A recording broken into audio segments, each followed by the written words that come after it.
5 மாநிலங்களுக்கு 1554 கோடி ரூபாய் பேரிடர் நிவாரண நிதி என்ற மத்திய அமைச்சர் அமித்ஷாவின் அறிவிப்பில் தமிழ்நாட்டின் பெயர் இடம்பெறாதது பெரும் சர்ச்சையை ஏற்படுத்தியுள்ளது. ஃபேஞ்சல் புயல் பாதிப்புக்கு மத்திய அரசு 37,906 கோடி ரூபாய் நிவாரணம் வழங்க வேண்டும் என தமிழ்நாடு அரசு மத்திய அரசை முன்னதாக வலியுறுத்தி வந்தது.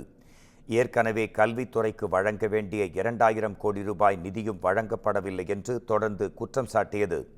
இந்நிலையில் ஆந்திரா, தெலங்கானா, ஒடிஷா, நாகாலாந்து, திரிபுரா மாநிலங்களுக்கு 1554 கோடி ரூபாய் பேரிடர் நிவாரண நிதியாக வழங்க மத்திய அரசு ஒப்புதல் அளித்திருப்பதாக அமைச்சர் அமித்ஷா எக்ஸ் தளத்தில் பதிவிட்டுள்ளார்.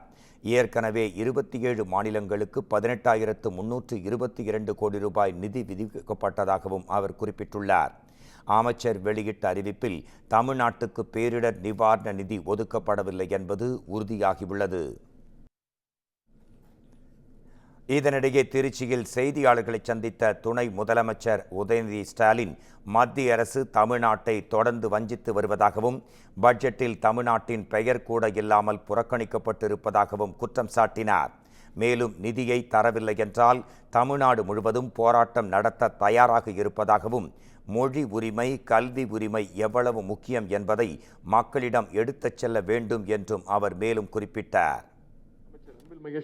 மும்மொழி கொள்கையை திணிக்கின்றார்கள். ஹிந்தி கற்றுக்கொள்ள வேண்டும் என்று நம் மீது மீண்டும் ஒரு ஹிந்தி திணிப்பை தமிழ்நாட்டு மக்கள் மீது திணிக்கின்றார்கள். ஹிந்தி படித்தால் மட்டும்தான் உங்களுக்கான கல்வி நிதி உதவியை 2,150 கோடி ரூபாயை விடுவிக்க முடியும், மாநிலத்துக்கு தர முடியும் என்றார்கள். ஹிந்தி படித்தால் மட்டும்தான் கொடுப்போம், அப்படி இல்லைன்னா மற்ற மாநிலங்களுக்கு பிரித்து கொடுத்து விடும் என்று பிரித்து கொடுத்திருக்கிறாங்க. இது ஏதோ தனிப்பட்ட திராவிட முன்னேற்ற கழகத்துடைய பிரச்சனை கிடையாது, தனிப்பட்ட பள்ளி கல்வித்துறை அமைச்சர் அன்பில் மகேஷுடைய பிரச்சனை கிடையாது, இந்தியா கூட்டணி தனிப்பட்ட பிரச்சனை கிடையாது, ஒட்டுமொத்த தமிழ்நாட்டு மாணவர்களுடைய பிரச்சனை. எனவே நேற்று ஆர்ப்பாட்டத்தில் கூட நான் பேசும்போது சொன்னேன், இப்பொழுது ஆர்ப்பாட்டத்திலே ஆரம்பித்திருக்கின்றோம். அந்த நிதியை நீங்கள் கொடுக்கவில்லை என்றால் தமிழ்நாடு முழுக்க நாங்கள் போராட்ட களத்திற்கு இறங்குவதற்கு தயாராக இருக்கின்றோம்.